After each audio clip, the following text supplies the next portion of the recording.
Earlier this year, the term superhero fatigue regained popularity around the release of Supergirl. It can be described as audiences' exhaustion with the overwhelming amount of superhero content being released yearly, and the biggest symptom of it is superhero content starting to flop. Audiences start to feel like the content they're consuming lacks effort from the companies that are pushing it out. It no longer means anything, it just all feels like a cash grab after another cash grab. One thing about me is that I love superhero media, and as I've grown up, I started to realize why that is. Superhero stories, for the most part, are an incredible reflection of our society and the problems it's facing. There is so much depth that you can see in many of these stories if you just look past the brightly colored costumes and powers. And nowhere is that more true than with the X-Men, also known as my favorite superhero group of all time. I've always loved the mutants, what they represented, the stories that were told with them, so you can imagine just how special X-Men 97 is to me. I absolutely adore the original X-Men animated show, even though parts of it didn't age the best, but X-Men 97, one of my favorite shows of all time. I was very excited for season 2. I was seated from the start, losing my mind every Wednesday over the new episodes. However, it wasn't a perfect season. However, it is also coming out at a time where X-Men are gaining more and more notoriety. And this focus on mutants makes me believe that the new X-Men content we're gonna get may just be the cure to superhero fatigue. And so today, I want to talk with you guys all things X-Men related, that including my review of X-Men 97 Season 2, as well as some reflecting on how the X-Men could change the world of superhero media once more.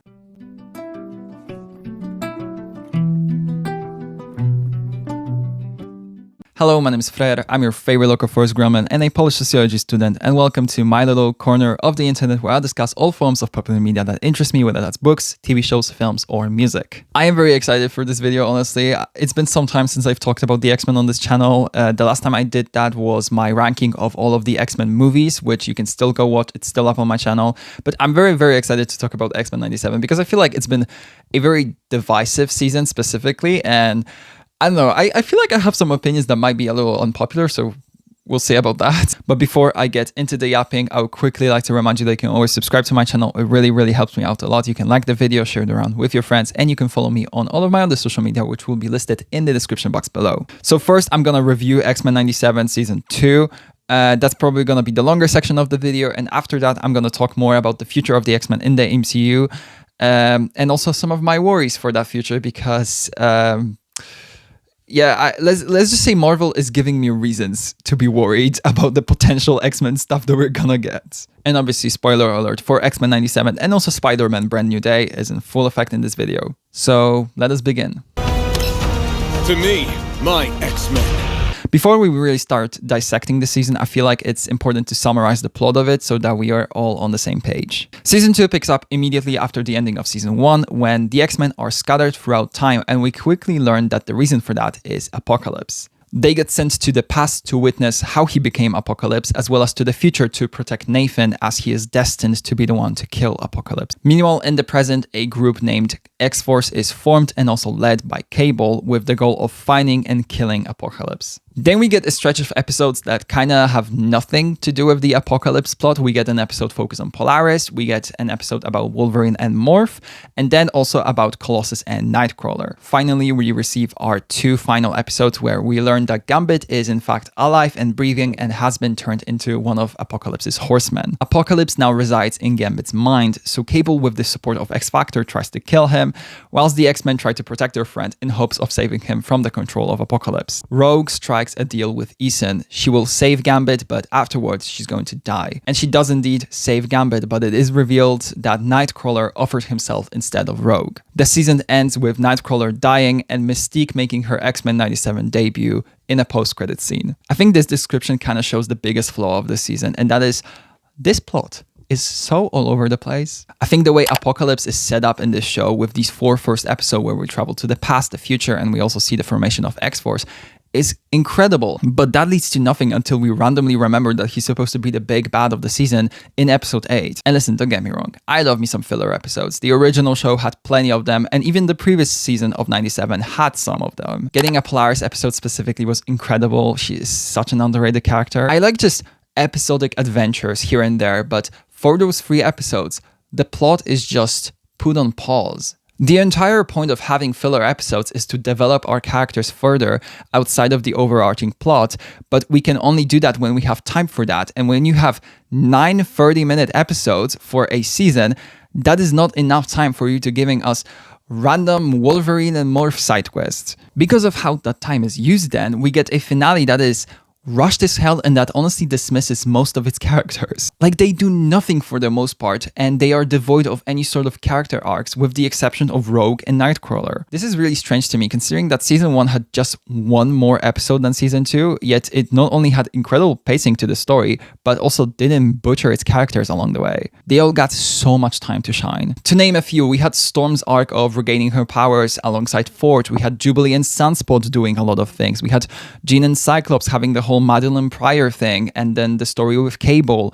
Beast had a love interest. Rogue had her like fling with Magneto and then mourned Gambit. Not to even mention Magneto and Professor X and all the stuff in Eric's mind in the finale. Even Morph had something to do with, for example, the appearance of Mr. Sinister. Meanwhile, this season, more than half of them are just background characters. Storm did one cool thing this entire season, and that being her manipulation of solar energy, and then she is just gone from the narrative. She literally had like 3 lines this entire season. Rogue is absent from the narrative until we rediscover Gambit. Magneto fucking dies for whatever reason. Jean and Cyclops feel like broken records. Most of their dialogue this season is just talking to Cable, being like, Nathan, no, stop, you are our son. And like, yeah, we get it. Yes, true. Yeah, facts. I agree. We all agree. Yes, we all see that. But like, can you say something else? Maybe something, I don't know, more interesting? I don't know. So on and so forth. But the worst character of the season by a mile is Apocalypse. Post his backstory episodes, nothing about him makes sense, and he is so underutilized. He fucks off for 3 straight episodes of the show, and his plan with Gambit is just plain stupid. Because like, why is he doing all of this? Because he hates Xavier? Like, my dude, what are you doing? You're supposed to be like the big bad that brings destruction and death to the world, and all you're doing is being petty towards Charles Xavier?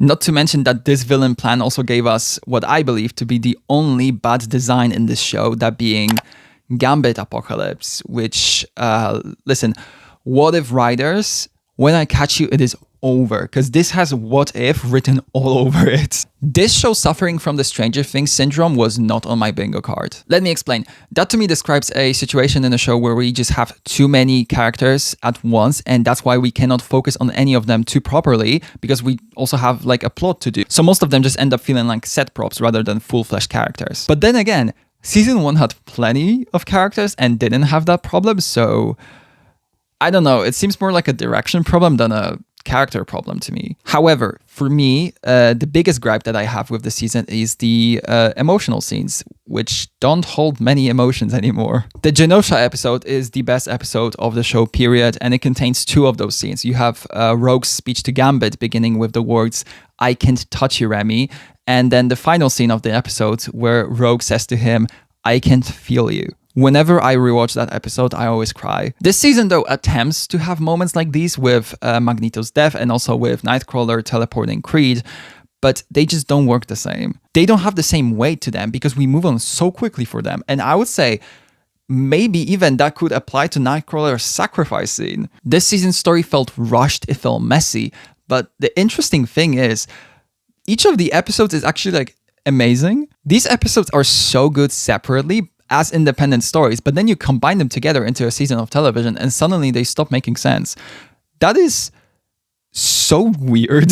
I honestly don't remember the last time I saw a show that had this kind of a problem. The plot of the season being rushed is a massive downside to it, because ultimately it also affects a lot of our characters and their writing. However, if you somehow take that out of the equation, well then, this season still has a lot of good food in it. It is beautiful, just like season 1 was. The art style is just perfect, and it had some incredible old-timer designs. Celestial Rogue was incredible. Gambit as a horseman was incredible too. Oh yes, Daddy! I also love the new, slightly refreshed look that they gave to Polaris. Exodus was incredible. That is a design. We also got some of the most insane scenes of the show, with Storm manipulating solar energy and also the reveal of Apocalypse's dead body. That was crazy. This season is also great when it comes to giving previously neglected characters more time to shine. The number one example of this is Polaris. She is so underrated, and this season she finally got an episode of her own, basically a full character arc in the season too. And I know that this was a lot of people's introduction to her too. Seeing the return of Colossus was also incredible, and also the debut of Magic. Although, admittedly, it was a quite short debut, but still, I appreciated seeing that she exists in the show. I also really liked seeing more of Psylocke and Havoc. But most importantly, why I love this season so much was because of my GOAT, my beloved, my icon, my god, my legend, Nightcrawler. He is my favorite X-Men character, probably my favorite superhero character, actually, ever. And this season, us Nightcrawler fans, we were eating good. He was there in the 2 Past of Apocalypse episodes. He was heavily featured in the episode where Creed gets kidnapped by Exodus and faces him, tries to offer him a trial until he ultimately understands why Creed is the way he is. And then, of course, we get him also being a part of Gambit's arc. And he also closes the season off with the words, "I have faith," as he sacrifices himself for his sister, Rogue. I'm sorry, I just love Nightcrawler so much. I love that little blue elf. Just the greatest person to ever live, and I'm gonna miss him so badly next season. Although, from what I know in the comics, he actually returns after his death, but I don't know if they're gonna do that in the show and if they're gonna adapt that specific story. But honestly, I don't care. I just want him back. I also think his death narratively makes a lot of sense for his character, even though selfishly, I hated it. I was like, oh, maybe Ethan changed his mind or something.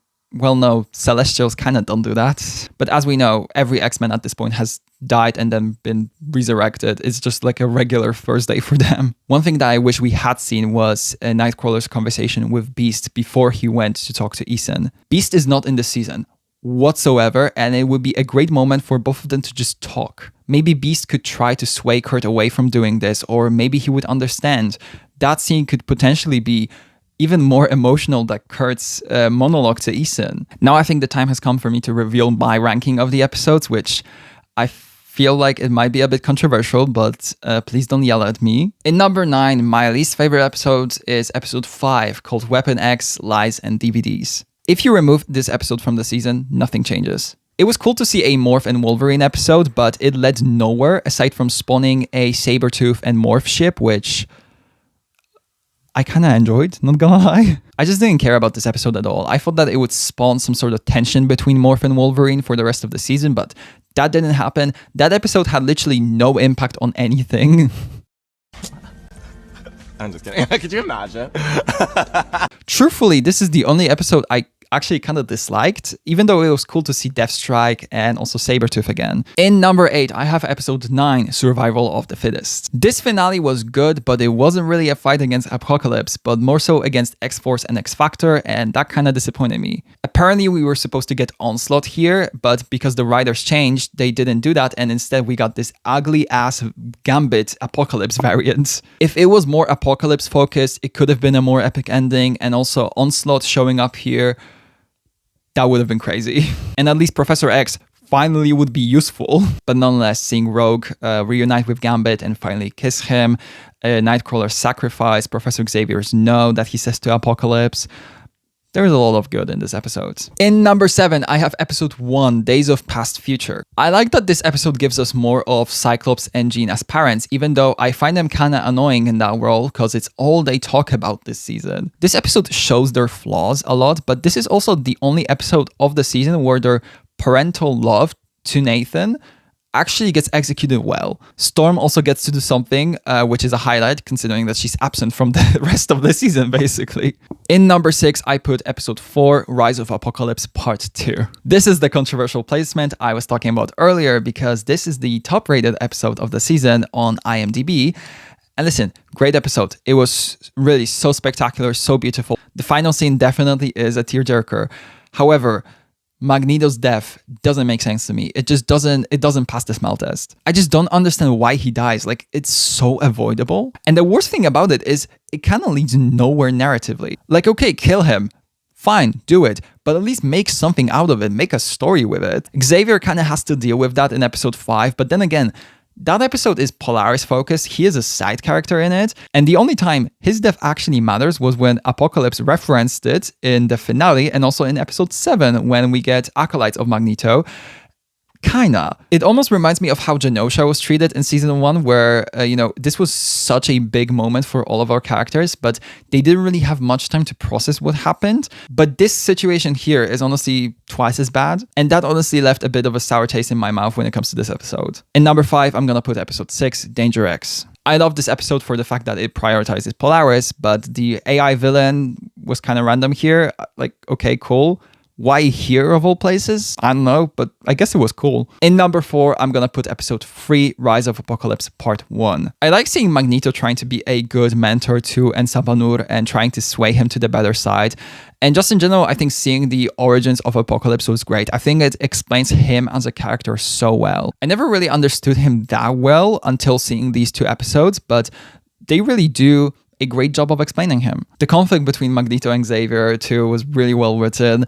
Like, what a complicated relationship. These 2 lovers really went through a lot of shit in these 2 little episodes. At number 3, I'm gonna put Strangeland Savage Heart, which was episode 7. There are very clear flaws to this episode, which I definitely see, like how Rogue wasn't really important in it, despite her also being Creed's sister, and how Magic literally dies in the first minute of it, or Exodus being kind of underutilized, but the rest that is there is just so good. This is the Nightcrawler episode.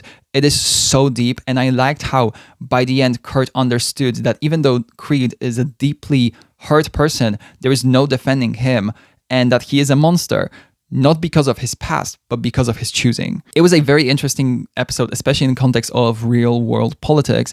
And whilst I disagreed with Nightcrawler's mercy for Creed, I also really like that this episode showed you different perspectives of mutants on Creed and how he should be treated because he's, a criminal. Also really appreciated how we get to see Polaris and Bishop slowly becoming a couple. Like, that was great. In number 2, I'm gonna put episode 2, A Force to be Reckoned With. Why I love this episode so much is getting more of X-Force, specifically Jubilee and her point of view when compared to Cable. The mutant prison escape is one of the coolest scenes of the entire show, and Jubilee finally gets to kick some ass. I also really liked the Emma Frost cameo. That was so cool. And yes, episode 8, The Dead Man's Hand, is my favorite episode of the season. This was honestly insane to watch. Horseman Gambit is genuinely so crazy. His design, his powers, how he operates, I just loved everything about it. Seeing the swamp again was so cool. X-Men trying to save their friend that they thought was long gone.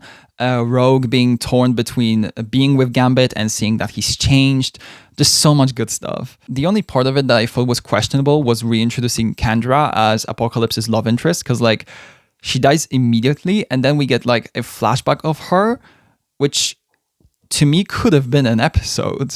But other than that, I had a blast with this one, and also seeing Nightcrawler body the entire X-Men team was crazy.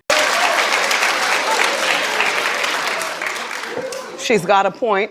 She's an icon. She's a legend. And she is the moment. Now, come on now. That's why he's the GOAT. This is my ranking. Leave yours in the comments. And please don't be too mean to me. To wrap this section up, I really liked season 2, even though it was unfortunately a very noticeable decrease in quality from season 1. And I don't think it's just the writer's fault. First of all, they needed more episodes to work with, just in general. But second of all, we know that the behind the scenes of this show got extremely messy, with the showrunner, Paul DeMaio, getting fired by Marvel for God knows what. Neither him or Marvel have really spoken about it or given us any concrete things to go off of, so we can just assume, but I'm guessing that the sudden departure of a showrunner must have really been a massive obstacle for production. But then again, these issues shouldn't be a factor for season 3, and whilst season 2 was maybe not as magical and breathtaking as season 1, I don't think this is going to be a trend for the show. I think it's just a misstep, and with season 3, we're gonna get back on track. Season 3 comes out in 2027, closer to the first new X-Men movie, and so I trust that it's going to be great. Season 1 was a 10 out of 10 for me, season 2 was a solid 6 out of 10 for me, so let's hope that with season 3 we can get back into the 10 out of 10 territory. But I just mentioned the X-Men movie that will be coming out in the next 2 years, and X-Men 97 season 3 might be a part of the new X-Men Renaissance we're likely going to see then. And that is going to be an incredibly exciting time for X-Men fans, and also for all the older people who maybe haven't really been that crazy about the X-Men, but who might be looking for some good-ass superhero content. Because I believe that if Marvel actually plays their cards correctly, this new focus on the X-Men could bring the superhero renaissance that they are looking for. Make them mind your weather, sister. And them weather your mind. The main reason for superhero fatigue is not just sheer quantity of releases and the fact that it's hard to keep up with them. It's also the quality, specifically when it comes to what these movies have to say. And lately, they haven't had much to say, period. For example, we had Superman, which was an incredible movie with a very, very strong message, but then DC followed that up with Supergirl, which was a fun movie, but it failed to stand out when it comes to its message or with the way that it looked. It's not that superhero movies aren't in anymore, but it's just that we've seen so many of them that the bar is simply higher than it used to be. You can't just make a generic superhero movie anymore. They have to have something more to them. That's why Spider-Man Brand New Day was met with such positive reception, because it is actually interesting. It isn't predictable or stereotypical, and its message regarding grief, feeling alone, and also being special, if you know what I'm saying, is really well done. Spider-Man as a character is also someone who really speaks to people because he is heavily relatable, and he also really reflects how the times look. This is something that was actually kind of said by Iman Vellani, who played Ms. Marvel. She commented on the statement that Gen Z doesn't care about superheroes anymore, saying that we grew up with these stories, so they lost their novelty, so the bar is just simply higher. But a lot of the themes in these stories aren't ones that age, they will always be somehow relevant, and so seeing them over and over again isn't the problem, it's just how you present them. And nowhere is that more true than with the X-Men. If you want to make new superhero movies that are up to the new standards, that are interesting, and that can explore really complex themes, the X-Men are your team to do that with. The potential with the X-Men is honestly endless, but let's just say I don't really trust Marvel anymore because of how they've been, canceling certain projects that might be, black-led or women-led, and it kind of is a big ass red flag for me.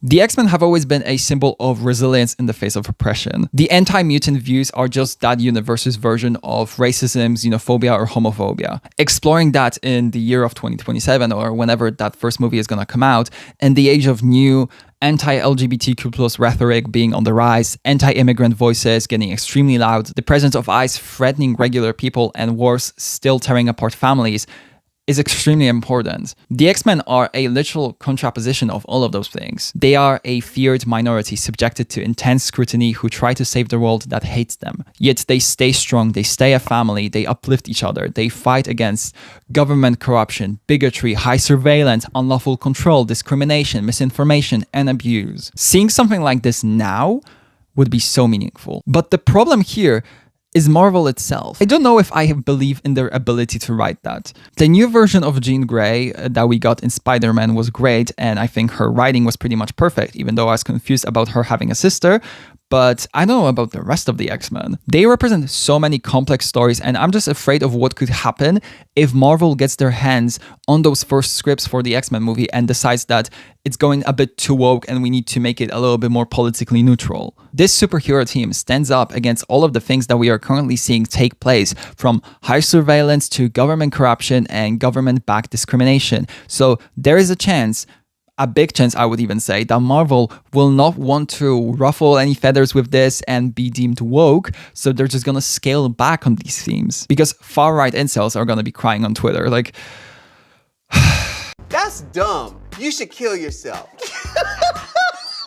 This possibility honestly makes my blood boil, and all I can do now is just sit and manifest that it's all going to turn out well.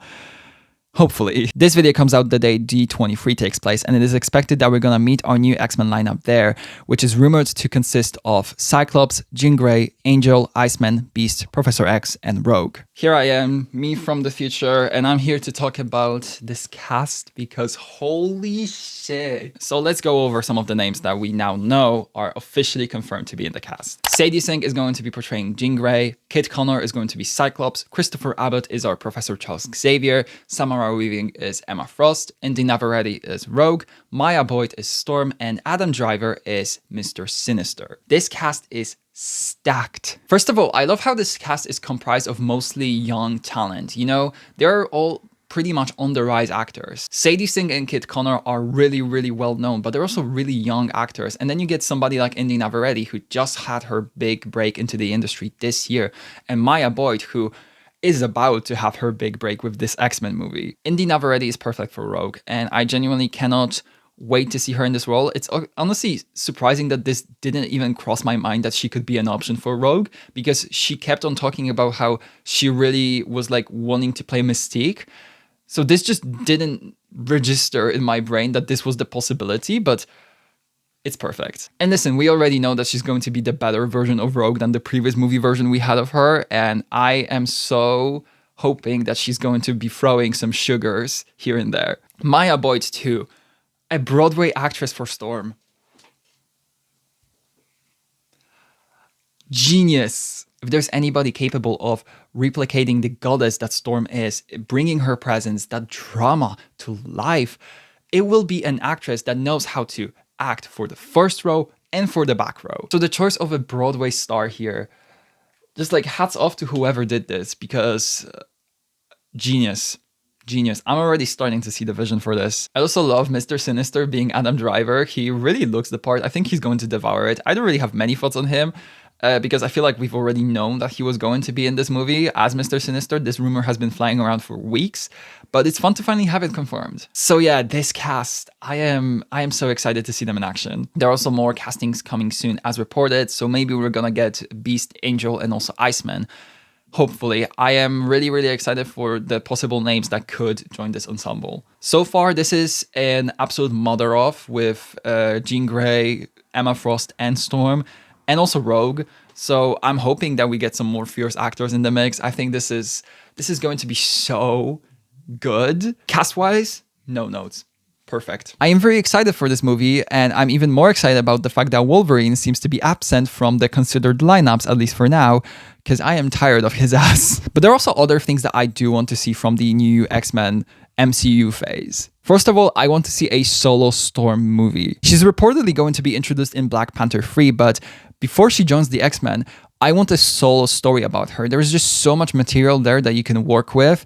I mean, Storm in and of itself, like, I would watch a show about her. I would watch several seasons of a show about her, several movies. You can make an entire cinematic universe around Storm, and I'd be seated for every single movie. And also, I want to see a solo Nightcrawler movie, and not just because I am a big fan of his, obviously, but also I think it'd be very interesting to explore his circus background and the reality of being a mutant whilst also not passing for a human, like most X-Men do. I also want to see the involvement of Spider-Man in these stories, because Brand New Day sets him up as this close friend to mutants, specifically through his connection to Jean Grey, and I think it would be very cool to have him show up a few times. The X-Men have a very exciting yet scary future in the MCU, and I will be here every step of the way, carefully watching and observing. They could bring us the superhero renaissance, or they could bury Marvel further in the mess that is their cinematic universe right now. I guess we'll just have to wait and see, but nonetheless, I am very excited to see the X-Men at the forefront of public's attention once more.